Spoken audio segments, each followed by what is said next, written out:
स्वागत है दोस्तों आप सभी लोगों का हमारे यूट्यूब चैनल एमपी एकेडमी पे। आज हम चंबल संभाग का दूसरा जिला भिंड के बारे में पढ़ने वाले हैं। जैसा कि हमने पहला जिला मुरैना को कंप्लीट कर लिया है और अगले पार्ट में हम तीसरा जिला मतलब श्योपुर के बारे में पढ़ेंगे। तो आप जानते हैं कि जो चंबल संभाग वो ऊपर की तरफ है, ऊपर की ओर चंबल संभाग है और चंबल संभाग में 3 जिले आते हैं, श्योपुर, मुरैना और भिंड। तो आज हम भिंड के बारे में पढ़ने वाले हैं। तो बिना देरी किए दोस्तों सीधे चलते हैं, क्वेश्चन को देखते हैं कि कैसे क्वेश्चन पूछे जाते हैं, मतलब भिंड से कैसे कैसे क्वेश्चन बनते हैं। तो जैसे दोस्तों आपको नाम से पता चलता है भिंड, तो भिंड नाम क्यों पड़ा, भिंड जिले का भिंड नाम क्यों पड़ा? तो दोस्तों एक ऋषि थे, कौन से ऋषि? भिंडी ऋषि। भिंडी ऋषि कौन से ऋषि थे दोस्तों? क्या नाम है? भिंडी भिंडी ऋषि थे, ऋषि भिंडी ऋषि। भिंडी ऋषि दोस्तों जिनके नाम पे भिंड जिला नाम पड़ा, जिनके नाम पे भिंड का नाम भिंड पड़ा। तो भिंडी ऋषि के नाम पे पड़ा है दोस्तों भिंड का नाम। अब दोस्तों हम भिंड जिले में पढ़ेंगे क्या क्या देखते हैं। तो भिंड जिले का इतिहास जानेंगे, भौगोलिक स्थिति, ऋतुएं, मिट्टियां, इन सब चीज़ों के बारे में जानेंगे। तो दोस्तों जैसे कि जानते हैं भिंड जिला, आप देखेंगे भिंड जिला मैप में कहाँ दिखे, तो भिंड जिला आप देखेंगे तो भिंड जिला आपको ऊपर मिलेगा, ये जिला, ये है अपना भिंड जिला ये। तो इसके बारे में देखेंगे, चलते चलते हैं दोस्तों, देखते हैं सीधे बिना देरी किसी तो क्वेश्चन पहुंचते। देखिए मैप में आपको प्रॉपर दिख रहा होगा दोस्तों भिंड जिला कहाँ है। तो भिंड जिला मध्य प्रदेश का ऊपरी जिला है। तो भिंड जिला आप लोग मतलब नाम भी देख लीजिए, कौन कौन चंबल संभाग में 3 जिले आते हैं, भिंड, श्योपुर, मुरैना, भिंड। हमने मुरैना कंप्लीट कर लिया, आज भिंड पढ़ेंगे, अगले पार्ट में हम श्योपुर पढ़ेंगे। हम जिलेवार पढ़ रहे हैं दोस्तों, कि जिले बाई जिले हम तैयार कर रहे हैं, एमपी खत्म करने की कोशिश कर रहे हैं। तो दोस्तों मध्य प्रदेश के गठन से पहले, मध्य प्रदेश के गठन से पहले ही भिंड का निर्माण हो गया था। जैसे देखेंगे कि मध्य प्रदेश से पहले ही भिंड का निर्माण हो गया दोस्तों। तो भिंड का जब गठन हुआ था तो 28 मई 1948 में हो गया था। उस समय मध्य प्रदेश बना नहीं था दोस्तों। तो मध्य प्रदेश जब 1956 में बना, मध्य प्रदेश 1 नवंबर 1956 में बना, तब से भिंड जिला मध्य प्रदेश में जोड़ लिया गया है दोस्तों। तो इसका वैसे गठन तो 1948 में हुआ है, लेकिन मध्य प्रदेश में जब शामिल हो तो 1956 से ये मध्य प्रदेश में शामिल है दोस्तों भिंड जिला। इसलिए गठन को भी 1956 बोल देते हैं, मतलब जब से मध्य प्रदेश में ये शामिल हुआ है। तो ये तो आपने देख लिया। अब मध्य प्रदेश के बारे में थोड़ा, भिंड के बारे में थोड़ा जानते हैं। तो मध्य प्रदेश का यह जिला भौगोलिक रूप से बीहड़ मतलब दोस्तों यहाँ एक नदी बहती, कौन सी? चंबल नदी। चंबल नदी, जैसे हमने आपको मुरैना में बताया था कि मुरैना में भी चंबल नदी बहती है, तो यहाँ भी चंबल नदी जाती है। मतलब चंबल नदी की निकलती कहाँ से? चंबल नदी का उद्गम है जाना पावा पहाड़ी, मऊ, इंदौर से निकलती है। तो ये इंदौर से निकल के भिंड, मुरैना, श्योपुर तीनों से प्रवाहित होती है। तो दोस्तों भिंड से चंबल नदी प्रवाहित होती है। और चंबल नदी क्या बनाती है दोस्तों? बीहड़ मतलब गड्ढे बनाती है। क्या बनाती है? गड्ढे। और दोस्तों चंबल नदी कुछ मिट्टी विट्टी बहा के लाती है, जिससे यहाँ की मिट्टी, भिंड की मिट्टी उपजाऊ मिट्टी है और घने वन के लिए जाना जाता है। मतलब यहाँ की मिट्टी उपजाऊ, क्योंकि चंबल नदी कुछ मिट्टी उट्टी बहा के लाती है, तो इसके कारण ये उपजाऊ है। भिंड मध्य प्रदेश के 16 जिले में से एक था दोस्तों। इसका गठन तो हमने बता दिया 1956 में मध्य प्रदेश में शामिल हुआ। और वैसे बना कब था? 28 मई 1948 को।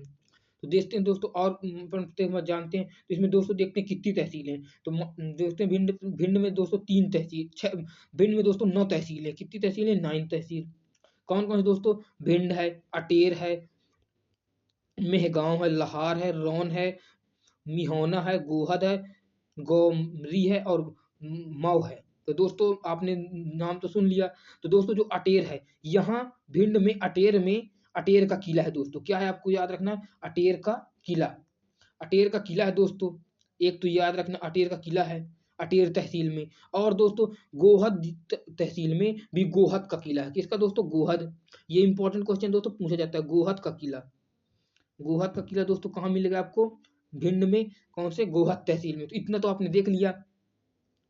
और दोस्तों तो और दोस्तों जो ये रौन भिंड है, यहाँ का दोस्तों रौन भिंड में सबसे कम वर्षा होती है। क्या नहीं, जो भिंड है दोस्तों, रौन भिंड में नहीं, भिंड जिले में सबसे कम वर्षा होती है दोस्तों। सबसे कम वर्षा होती है भिंड जिले में, मतलब लगभग, वैसे देखा जाए तो लगभग 55 सेंटीमीटर के लगभग यहाँ वर्षा होती है। कितना दोस्तों? 55 सेंटीमीटर के लगभग वर्षा होती है। तो ये याद रखना है दोस्तों। और रौन जो बता रहे दोस्तों, हमने आपका नाम जो रौन तहसील है, कौन दोस्तों, रौन तहसील जो है, जो रौन तहसील है, ये जो दोस्तों रौन तहसील है, रौन तहसील दोस्तों, ये जनसंख्या की दृष्टि दोस्तों, जनसंख्या की दृष्टि से जो रौन तहसील दिख रहे हैं, जनसंख्या जनसंख्या की दृष्टि से सबसे छोटी तहसील है दोस्तों, सबसे छोटी तहसील, सबसे छोटी तहसील है दोस्तों। तहसील की बात करें दोस्तों, मध्य प्रदेश की जनसंख्या की दृष्टि से सबसे छोटी तहसील कौन सी हो जाएगी, रौन हो जाएगी दोस्तों। तो दोस्तों इतना जान लिया आपने, तो ये हो गया इसके बारे में। अब आगे भी देखते हैं दोस्तों क्या क्या है और क्या क्या है, तो देखते हैं। तो यहाँ की नदियां देखेंगे दोस्तों, तो आप जान गए कि चंबल नदी तो यहाँ की बहती है। चंबल के अलावा देखते हैं दोस्तों कौन कौन सी नदी, तो दोस्तों मुख्य नदी चंबल है, जिससे पूरा भिंड में पूरी सिंचाई होती है। चंबल से सिंध नदी भी है दोस्तों, कुंवारी नदी और वैशाली नदी, तो मुख्य नदी है दोस्तों चंबल, सिंध, कुंवारी, वैशाली नदी यहाँ बहती है। तो ये भिंड की प्रमुख नदियां हो जाएंगी दोस्तों। और देखते हैं दोस्तों, ये भी याद रखना दोस्तों, जो चंबल नदी है बीहड़ बनाती है। अब बीहड़ बनाती है तो इसी कारण मध्य प्रदेश, इसी कारण जो भिंड है, वो भिंड जो है वो डाकुओं के लिए प्रसिद्ध है। किस लिए प्रसिद्ध है दोस्तों, डाकुओं का गढ़ कहा जाता है। यहाँ डाकू रहने की मतलब डकैत समस्या से प्रभावित ये है। किससे दोस्तों, डकैत समस्या से प्रभावित है ये, प्रभावित मतलब बीहड़ के कारण। और दोस्तों भिंड जिलों को एक नाम से और जाना जाता है दोस्तों। भिंड जिलों को कहते हैं, हम यहाँ भी देख लेते हैं कि भिंड जिले को जो हम कहते हैं वो बागियों को क्या कहते हैं दोस्तों, बागियों का गढ़ कहते हैं। अब बागियों का गढ़ क्यों कहते हैं, ये इसी कारण कहते हैं दोस्तों, बागियों मतलब डाकुओं का गढ़ कहा जाता है, डाकुओं का गढ़। तो भिंड को और मुरैना को भी बागियों का गढ़ कहते हैं, दोनों जिलों को। दोस्तों देखते हैं यहाँ की मतलब यहाँ की सिंचाई परियोजना कैसे, कहाँ सिंचाई होती है दोस्तों। हमने नदी देख ली, कौन कौन सी नदी, तो मेन चंबल नदी है, एक नदी चंबल है, एक सिंध नदी देखी हमने, पहुज देखी हमने, और कुआरी देखी, 4 नदी देखी दोस्तों। तो यही 4 नदी दोस्तों भिंड जिले को प्रभावित करती है। तो जो चंबल नदी है मिट्टी उट्टी बहा के लाती है, पुरानी मिट्टी नई मिट्टी, जो पुरानी मिट्टी बहा के लाती है और नई मिट्टी बहा के लाती है। तो दोस्तों ये मिट्टी यहाँ की मिट्टी से उपजाऊ हो जाती है, क्योंकि चंबल नदी जो मिट्टी बहा के लाती है। तो देखो दोस्तों, जो सिंध नदी है, चंबल नदी है, ये यहाँ की मुख्य नदी, और कुआरी पहुज है। इन्हीं नदियों से मुख्य क्या होता है दोस्तों, यहाँ की सिंचाई होती है। तो ये देख लिए दोस्तों अपन ने। और देखते हैं दोस्तों आगे, यहाँ लिखा मध्य प्रदेश में चंबल परियोजना प्रदेश की पहली परियोजना है, इससे भिंड जिला प्रभावित लाभान्वित है। अब पहली चंबल परियोजना कौन सी होगी दोस्तों, तो चंबल नदी में पहली परियोजना जो बनी है वो मंदसौर में है, गांधी सागर। कौन है, गांधी सागर, गांधी सागर परियोजना पहली चंबल परियोजना है, मंदसौर में है। दूसरी कौन सी है दोस्तों चंबल नदी पे, दूसरी बता देते हैं आपको।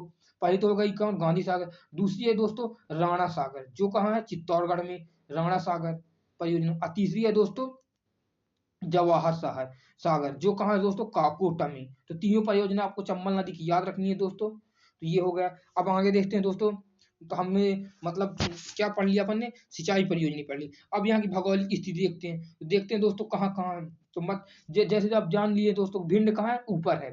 तो भिंड के ऊपर क्या हो जाएगा, भिंड ऊपर ही जिला, इसके ऊपर क्या है, उत्तर प्रदेश लगेगा, उत्तर प्रदेश लगेगा। तो ये तो जान लेंगे आप कि भिंड के ऊपर उत्तर प्रदेश। मुख्य यही पूछा था कौन सा स्टेट को भिंड टच करता है, तो उत्तर प्रदेश को।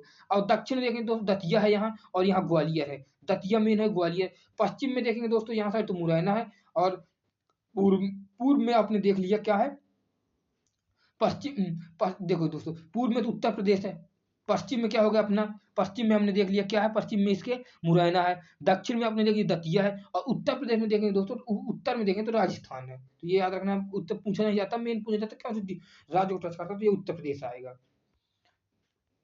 अब देखते दोस्तों यहाँ से राज्य मार्ग कौन कौन से गुजरते हैं दोस्तों, मतलब हमारे भिंड जिले से 2 राजमार्ग गुजरते हैं। कौन कौन सा राष्ट्रीय राजमार्ग, एक NH 92 और दूसरा NH 550, मतलब 552, 2 राजमार्ग गुजरते हैं दोस्तों। ये इंपॉर्टेंट दोस्तों, आपको याद रखना कि कितने राजमार्ग गुजरते हैं, 2 राजमार्ग गुजरते हैं। अब यहाँ की जलवायु देख लेते हैं दोस्तों, ऋतुएं कौन कौन सी। तो दोस्तों जो भिंड जिला है, यहाँ दक्षिण पश्चिमी मानसून है दोस्तों, भिंड जिले में दक्षिण पश्चिमी मानसून है। और आमतौर पर ये जिला जो दोस्तों सूखा रहता है, मतलब यहाँ हमने बता दिया शुरू में कि यहाँ सबसे कम वर्षा 55 सेंटीमीटर वर्षा होती है, सबसे कम वर्षा होती है कहाँ? भिंड जिले में सबसे कम वर्षा 55 सेंटीमीटर वर्षा। और यहीं हम देख लें तो सबसे ज़्यादा वर्षा कहाँ होती है? सबसे ज़्यादा वर्षा जो होती है दोस्तों, सबसे ज़्यादा वर्षा हमने कम तो देख लिया भिंड में, सबसे ज़्यादा जो वर्षा होती है दोस्तों, वो कहाँ होती है? वो पचमढ़ी में होती है, पचमढ़ी। कहाँ होती है दोस्तों? पचमढ़ी। कितना दोस्तों? 119 सेंटीमीटर, मतलब 199 सेंटीमीटर होती है। ये जान लिए हैं अपन। और ये भी जान लिए कि भिंडी ऋषि के नाम पे इसका नाम पड़ा है। और देखते हैं दोस्तों, तो भिंड में औसतिक वर्षा ये मिलीमीटर में नहीं दोस्तों, आपको सेंटीमीटर में याद रखना कितना? 55 सेंटीमीटर लगभग। और दोस्तों मध्य प्रदेश की औसत वर्षा अगर पूछ लिया जाए, मध्य प्रदेश की औसत वर्षा मतलब सभी राज्यों को मिला, सभी जिलों को मिला के, तो ये दोस्तों 112 सेंटीमीटर। कितना? 112 सेंटीमीटर। आपको याद रखना, ये बहुत इंपॉर्टेंट क्वेश्चन, 112 सेंटीमीटर। तो ये हमने देख लिया, तो ये तो हमने देख लिया यहाँ। अब मुख्य मुख्य चीज़ देखते हैं दोस्तों, ये तो हमने बोले। यहाँ की मिट्टी देखेंगे दोस्तों, तो आपने जैसे देख लिया कि चंबल नदी है यहाँ, चंबल नदी क्या है कि मिट्टी बहा के लाती है। चंबल नदी मिट्टी जो बहा के लाती है, तो यहाँ की मिट्टी जो है वो दोस्तों जलोढ़ और कछारी मिट्टी है। मतलब भिंड की मिट्टी जो है दोस्तों कछारी और जलोढ़ मिट्टी। कैसी मिट्टी? कछारी और जलोढ़। भारत में मृदा का सबसे बड़ा वर्ग यही है। और ये जो कछारी मिट्टी, जलोढ़ मिट्टी सबसे उपजाऊ मिट्टी होती है दोस्तों, सबसे उपजाऊ मिट्टी होती है। क्योंकि ये नदियों के द्वारा बहा के लाई जाती हैं, तो इन्हीं को बोलते हैं बांगर और खादर बोलते हैं दोस्तों। तो गंगा के मैदान में पुरानी मिट्टी, जो पुरानी मिट्टी रहती है दोस्तों, उसको क्या बोलते हैं? बांगर बोलते हैं। और जो नई मिट्टी बहा के लाई जाती है उसको खादर बोलते हैं दोस्तों। अब कंकड़ युक्त मिट्टी अगर आ जाए, तो कंकड़ युक्त मिट्टी को बोलते हैं दोस्तों भावर। भावर। क्या बोलते हैं दोस्तों? भावर। तो आपने तीनों देख लिया, तो मिट्टी देख ली यहाँ की कैसी मिट्टी, उपजाऊ मिट्टी है, नदियों के द्वारा बहाई लाई जाए, चंबल द्वारा। यहाँ के वन देखते हैं दोस्तों, वन से क्या, वन में क्या इंपॉर्टेंट है वो देख लेते हैं दोस्तों। तो यहाँ लिखा गया है दोस्तों, मतलब पॉइंट देखते सीधे कि जिले में आरक्षित वन 108 वर्ग किलोमीटर में है। मतलब 2017 के रिपोर्ट के अनुसार देखा जाए तो 108 किलोमीटर में वर्ग में क्या है? वन पाए जाते हैं दोस्तों। और मतलब आपने देखा मध्य प्रदेश की, मध्य प्रदेश में जलवायु कैसी है? उष्णकटिबंधीय जलवायु है। उष्णकटिबंधीय जलवायु है। दोस्तों यहाँ के वन जो है उष्णकटिबंधीय शुष्क पर्णपाती वन है। कैसे दोस्तों? उष्णकटिबंधीय शुष्क और कटीले वन पाए जाते हैं दोस्तों। कहाँ? भिंड जिले में। और दोस्तों तो यहाँ देखते हैं दोस्तों, तो यहाँ वैसे कोई राष्ट्रीय उद्यान नहीं दोस्तों। अब हम देखते हैं राष्ट्रीय उद्यान यहाँ के, तो देखो दोस्तों भिंड जिले में कोई राष्ट्रीय उद्यान नहीं है। लेकिन सरकार ने गौ अभ्यारण्य बनाने की, गौ अभ्यारण्य प्रस्तावित है दोस्तों, मतलब सरकार ने गौ अभ्यारण्य बनाने की यहाँ दिशा के लिए काम शुरू कर दिया है दोस्तों। तो ये प्रस्तावित है दोस्तों, अभी बना नहीं है। तो भिंड जिला तो आपने देख लिया, मतलब कौन कौन से राष्ट्रीय उद्यान है। तो राष्ट्रीय उद्यान नहीं दोस्तों, एक अभ्यारण्य प्रस्तावित है दोस्तों। अब देखते हैं दोस्तों, वैसे भिंड, अब खनिज के बारे में देखते हैं, भिंड में खनिज कौन सा पाया जाता है। तो वैसे मुख्य रूप से भिंड भिंड जो है ऊपर है दोस्तों, वहाँ सूखा उखा एरिया है, तो वहाँ कोई खनिज वनिज नहीं पाया जाता। मुख्य रूप से वैसे कोई खनिज नहीं पाया जाता, लेकिन थोड़ा बहुत मात्रा में कौन पाया जाता है? चूना पत्थर पाया जाता है। तो क्यों क्या पाया जाता है? सब थोड़ा बहुत मात्रा में चूना पत्थर पाया जाता है। अब यहाँ के औद्योगिक केंद्र देखते हैं दोस्तों, तो यहाँ का मुख्य औद्योगिक केंद्र दोस्तों कौन सा है? मालनपुर। कौन है दोस्तों? मालनपुर। मालनपुर है दोस्तों। कौन? मालनपुर। मालनपुर भिंड जो मुख्य औद्योगिक केंद्र है, मालनपुर दोस्तों। ये कब बना दोस्तों? 1984 में बना मालनपुर भिंड। तो ये याद रखने हैं। और दोस्तों यहाँ एक सीमेंट कारखाना, कौन सा दोस्तों? सीमेंट कारखाना एक है, नाम कोई नहीं है, बस एक सीमेंट कारखाना। वैसे मुख्य रूप से सीमेंट उत्पादन जानते हैं आप, सतना जिला में होता है। कहाँ? कौन जिले में? सतना जिले में मुख्य सीमेंट का। लेकिन वैसे है ये सीमेंट जिला। और हमने बोला था कि यहाँ के वैसे मुख्य खनिज तो कोई नहीं था, लेकिन चूना पत्थर पाया जाता है दोस्तों। तो अगर पूछ लिया जाए सबसे ज्यादा चूना पत्थर कहाँ पाया जाता है, तो आपका आंसर क्या जाएगा दोस्तों? कटनी आएगा। कटनी याद रखना है आपको। चूना पत्थर के लिए फेमस कौन है? कटनी दोस्तों। अब दोस्तों तो यहाँ की जनजाति देखते हैं दोस्तों। तो जैसे जानते हैं दोस्तों कि ऊपर की ओर चाहे ग्वालियर, भिंड, मुरैना, यहाँ ऊपर ही भाग है ये। तो दोस्तों यहाँ सहरिया जनजाति पाई जाती है। कौन सी जनजाति दोस्तों? सहरिया। कौन सी जनजाति पाई जाती है? सहरिया। ये मध्य प्रदेश की 5वीं सबसे बड़ी जनजाति है दोस्तों। पहली सबसे बड़ी जनजाति कौन सी दोस्तों? पहली सबसे बड़ी मध्य प्रदेश देखा जाए तो भील है। दूसरी कौन सी? गोंड। तीसरी कौन सी? बैगा। आपको 3 याद रखनी है दोस्तों। फर्स्ट, सेकंड, थर्ड ये से पूछा जाता है। पहली तो भील हो गई, दूसरी गोंड, तीसरी बैगा। ये तीसरी 3 याद रखनी है, लगातार पूछी जाती है। और 5वीं सबसे बड़ी जनजाति कौन सी होगी दोस्तों? सहरिया जनजाति हो गई। ये भिंड जिले में पाई जाती है दोस्तों। भिंड में भी पाई जाती है, भिंड आसपास के एरियो में, भिंड, मुरैना, ग्वालियर, शिवपुरी और गुना में पाई जाती है दोस्तों। तो ये तो हो गई जनजाति दोस्तों यहाँ की। अब यहाँ मेला देखते हैं कौन कौन सा लगता है मेला दोस्तों। तो भुजारियों का मेला लगता है दोस्तों। कहाँ? भिंड में। कहाँ का मेला लगता है? भुजारियों का मेला। मुख्यतः मेला कुछ पूछा नहीं जाता दोस्तों, भुजारियों का मेला बस याद रखना, आपको ज्यादा याद रखने इसमें। मेला वैसे पूछा नहीं जाता, लेकिन भुजारियों का मेला आपको याद रखना है। यहाँ बोली तो देखो देखो ये यूपी से टच है, किससे? उत्तर प्रदेश से। और उत्तर प्रदेश से टच है, यहाँ ब्रज भाषा बोली जाती है, ब्रज भाषा। और बुंदेलखंड के एरिया में है। बुंदेलखंड किसको बोलते हैं? ये पूरा टीकमगढ़, पन्ना, ये एरिया, सांची, रांची बोलते हैं, झांसी वांसी, ये पूरा आता है बुंदेलखंड में। तो जो यहाँ की बोली होगी उसके आसपास भिंड एरिया है, तो वहाँ ब्रज वाला और बुंदेली बोली जाती है दोस्तों। कहीं कहीं बंजारी भाषा भी बोली जाती है यहाँ दोस्तों, भिंड के आसपास गाँव में बंजारी भाषा भी प्रचलित है। ये तो हो गई भिंड जिले की भाषा है दोस्तों। और देखते हैं दोस्तों भिंड में क्या-क्या है। तो हमने थोड़ा बहुत बता दिया भिंड में इतना, और देखते हैं क्या है। तो हमने बता दिया, एक चीज़ और याद रखना है दोस्तों, को जो यहाँ का लिंग अनुपात है दोस्तों, जैसे अभी जन पढ़ेंगे, तो जो यहाँ का लिंग अनुपात है, क्या दोस्तों? लिंग अनुपात। तो भिंड का लिंग अनुपात दोस्तों, भिंड का लिंग अनुपात, भिंड जिले का लिंग अनुपात देखा जाए तो भिंड जिले का जो लिंग अनुपात सबसे ज़्यादा है दोस्तों, सबसे ज़्यादा है दोस्तों। अब आप बोलेंगे सर लिंग अनुपात क्या होता है? तो लिंग अनुपात ये होता है कि 1000 पुरुषों में महिलाओं की संख्या, 1000 पुरुषों में कितनी महिलाएँ हैं? तो दोस्तों यहाँ का भिंड जिले का सबसे कम लिंग अनुपात है। कितना है दोस्तों? ये भिंड जिले का अगर आप लिंग अनुपात देखेंगे तो ये कितना है दोस्तों? 838। कितना है दोस्तों? 838। मतलब भिंड जिले का लिंग अनुपात सबसे कम है, 838 हो गया दोस्तों। ये कितना है? 838। आपको याद रखना है दोस्तों, 838 नहीं दोस्तों, 837, 837 याद रखना है आपको दोस्तों। 837। अगर पूछ लिया जाए कि लगातार 5 जिले बताइए कि जिनका लिंग अनुपात कम है, तो दोस्तों इसके लिए एक कोड है अपना। क्या कोड है?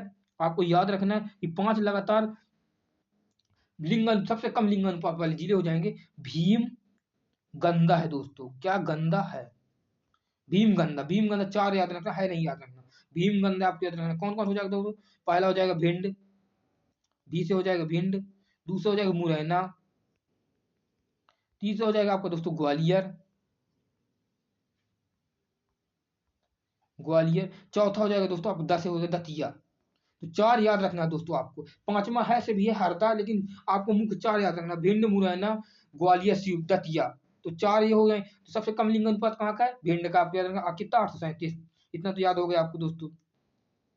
अब कुछ पर्यटन नगर देखते हैं दोस्तों यहाँ के। क्या पर्यटन देखते हैं? देखो दोस्तों, पर्यटन के रूप में देखा जाए तो अभी हमने आपको बताया था कि यहाँ अटेर में, अटेर एक तहसील है जहाँ क्या पाया जाता है? अटेर का किला पाया जाता है। तो अटेर का किला, अब देखो दोस्तों इसका निर्माण कौन करवाया दोस्तों? तो भदौरिया राजा बदन सिंह, भदौरिया राजा बदन सिंह, महासिंह और बखत सिंह द्वारा 3 लोग मिलकर निर्माण कराया दोस्तों। कौन-कौन सी? एक तो भदौरिया, भदौरिया, भदौरिया राजा है दोस्तों बदन सिंह, बदन सिंह है। दूसरे कौन है दोस्तों? महासिंह, महासिंह। और तीसरे कौन से दोस्तों? बखत, बखत सिंह। आपको नाम याद रख लें दोस्तों, नाम डायरेक्ट पूछा जाता है कि किसने निर्माण कराया है दोस्तों। तो आपको नाम याद रखना है दोस्तों, किसने निर्माण कराया है। तो ये तो हो गया। और ये कौन से जिले में आता है? तो गोहद तहसील में आता है। और जिला तो आपको पता है भिंड जिला है, गोहद तहसील। अटेर किला तो अटेर तहसील में, अटेर में आता है दोस्तों, अटेर, अटेर में आता है। तो ये तो हो गया। और क्या लिखा है? इस जिले का नाम भिंड जिले के प्राचीन काल में भावदर्श के नाम जाना जाता है दोस्तों। अटेर के किले को प्राचीन नाम है भावदर्श नाम से जाना जाता है। ये इंपॉर्टेंट नहीं है, लेकिन याद रख लेना आपको दोस्तों। और एक दो पर्यटन स्थल देखते हैं दोस्तों। जैसे दूसरा पर्यटन स्थल में गए क्या? वान खंडेश्वर मंदिर। कहाँ? अगर आपसे पूछ लिया जाए दोस्तों वान खंडेश्वर मंदिर कहाँ मिलेगा, तो आप बोलेंगे सर भिंड में मिलेगा। कहाँ मिलेगा? भिंड में मिलेगा। अब वान खंडेश्वर मंदिर भिंड में है। यहाँ शिव मंदिर है ये दोस्तों। कैसा मंदिर है? वान मतलब एक शिव मंदिर है, पृथ्वीराज चौहान द्वारा बनवाया गया है दोस्तों। किसके द्वारा? पृथ्वीराज चौहान द्वारा शिव मंदिर है दोस्तों। ये आपको याद रख लेना है। इतना याद रखना है, ज़्यादा इसमें याद नहीं रखना। अगला पर्यटन स्थल देखते हैं दोस्तों। कौन सा अगला पर्यटन? बरासो जैन मंदिर। क्या है दोस्तों? बरासो, बरासो क्या है दोस्तों? एक जैन मंदिर है।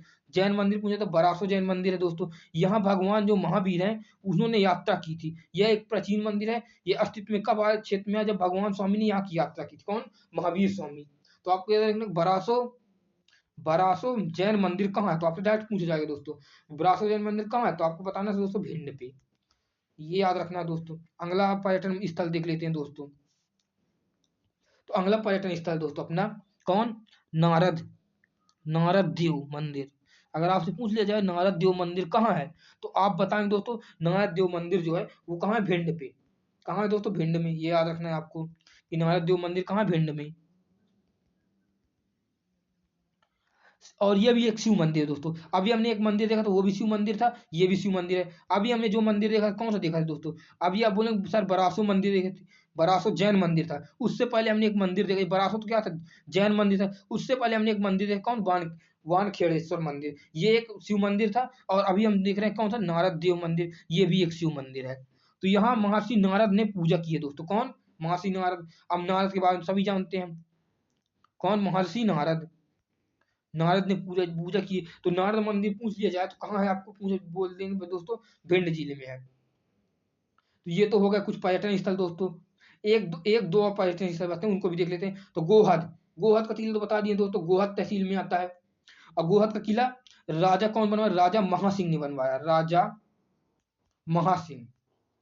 और पूछ लिया जाए कि गोहद का किला किसने बनाया, तो राजा महासिंह ने बनवाया। कब बनवाया, 16वीं शताब्दी में बनवाया। तो ये तो हो गया पर्यटन स्थल गोहद। गोहद किला में, गोहद से एक और पूछ जाता है कि जो गोहद तहसील है दोस्तों, गोहद तहसील किसके लिए फेमस है, तो ये दोस्तों काली मूंछ के लिए फेमस है। किसके लिए, काली मूंछ के चावल पाए जाते हैं। ये एक टाइप का प्रकार है दोस्तों, काली मूंछ के चावल, क्या, काली मूंछ के चावल पाए जाते हैं, कहाँ, गोहद तहसील में, जिसके लिए गोहद प्रसिद्ध है दोस्तों आपको। और एक चीज और याद रखना दोस्तों आपको, क्या, भिंड में एक और चीज याद रखना कि जो मालनपुर है, भिंड में एक चीज और याद रखना है कि जो मालनपुर है, क्या, मालनपुर, यहाँ मध्य प्रदेश का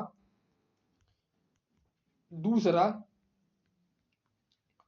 सूखा बंदरगाह है दोस्तों, सूखा, सूखा बंदरगाह कहाँ है, मालनपुर। अगर पूछ लिया मध्य प्रदेश का दूसरा सूखा बंदरगाह कहाँ है, मालनपुर भिंड में है दोस्तों, आपको याद रखना। और अगर पूछ लिया जाए तो ये तो दूसरा था, पहला पूछ लिया जाए तो पहला जो है, पहला सूखा बंदरगाह है मध्य प्रदेश का, एमपी का पहला सूखा बंदरगाह आपसे पूछ लिया है तो दोस्तों ये इंदौर पे है, कहाँ, इंदौर। इसका नाम क्या है दोस्तों, मांगल्या, मांगल्या, कौन है, मांगल्या, आधा का है, मांगल्या। तो क्या हो, आपको याद रखना कहाँ है, इंदौर में है, मांगल्या, ये याद रखना दोस्तों आपको। और थोड़ा बहुत देख लेते हैं हल्का फुल्का पर्यटन तो थोड़े थोड़े बचे हैं दोस्तों। वैसे हमने मुख मुख कंप्लीट कर लिए। विष्णु मंदिर पाया जाता है, शिव मंदिर है यहाँ, शिव चामिका मंदिर है, विष्णु मंदिर है, जमदारा, जमदारा का माता रेणुका मंदिर है, ये याद रखना, जमदारा का माता रेणुका। अन्य स्थल, जमाना वाले हनुमान जी, पवई वाली शारदा माता, श्री सीता माता मंदिर रहा है। ये याद रखना, मेन वही याद रखना है दोस्तों। ये तो वैसे तो बहुत पर्यटन स्थल रहते हैं जो, लेकिन मुख्य जो है उनको याद रखना है दोस्तों।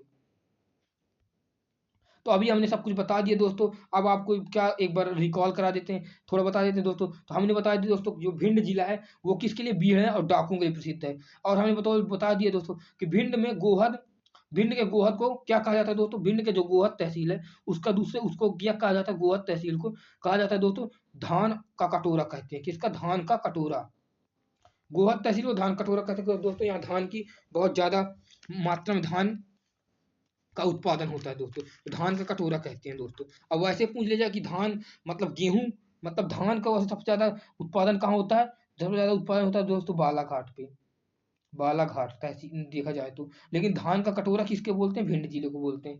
तो ये तो आपको समझ में आ गया कि भिंड जिले को धान का कटोरा बोलते हैं। और कुछ कुछ देखते हैं दोस्तों। तो काली मुछी चावल तो हमने देख लिए। और दोस्तों यहाँ भी काली मुछी चावल, इसके अलावा काली मुछी चावल और कहाँ पाए जाते हैं, तो पूछा जाए और कहाँ पाए जाते हैं दोस्तों, भिंड जिले के अलावा काली मुछी चावल जो है वो नरसिंहपुर, नरसिंहपुर कहाँ पाया जाता है दोस्तों, नरसिंहपुर, नरसिंहपुर नहीं दोस्तों, सॉरी सॉरी, नरसिंहपुर नहीं, लखनादौन, कहाँ, लखनादौन, लखनादौन में पाए जाते हैं दोस्तों, कहाँ, लखनादौन, लखनादौन में काली मुछ चावल पाए जाते हैं दोस्तों, काली मूछ के चावल जो पाए जाते हैं लखनऊ में पाए जाते हैं, ये याद रखना दोस्तों आपको। और ये याद रखना दोस्तों कि यहाँ की फसल मुख्य क्या है, तो दोस्तों यहाँ की मुख्य फसल जो है सरसों है, क्या, सरसों। जैसे हमने भिंड मुरैना जिले में देखा था कि सरसों का उत्पादन सबसे ज्यादा होता है, तो यहाँ भी भिंड जिले में भी सरसों का उत्पादन दोस्तों ज्यादा होता है। और हमने देख ली दोस्तों यहाँ का औद्योगिक केंद्र कौन है, मालनपुर औद्योगिक केंद्र। दूसरा दूसरा वो भी देख ली दोस्तों कि दूसरा सूखा बंदरगाह कहाँ, यहीं है। रेणुका का किला देख लिए दोस्तों, गोहद का किला देख लिए दोस्तों, खांडेश्वर मंदिर हमने देख लिया दोस्तों। तो ये दोस्त लोग हमने भिंड के बारे में लगभग सभी जानकारी देख ली है कि भिंड में इंपॉर्टेंट क्या क्या है और क्या क्या पूछा जा सकता है दोस्तों। तो ये तो हो गई थी दोस्तों भिंड के बारे में सामान्य जानकारी, आपको याद रखना है। और हमने यही बता दी सबसे ज्यादा कम वर्षा होती है, सबसे ज्यादा लिंग अनुपात है भिंड जिले का।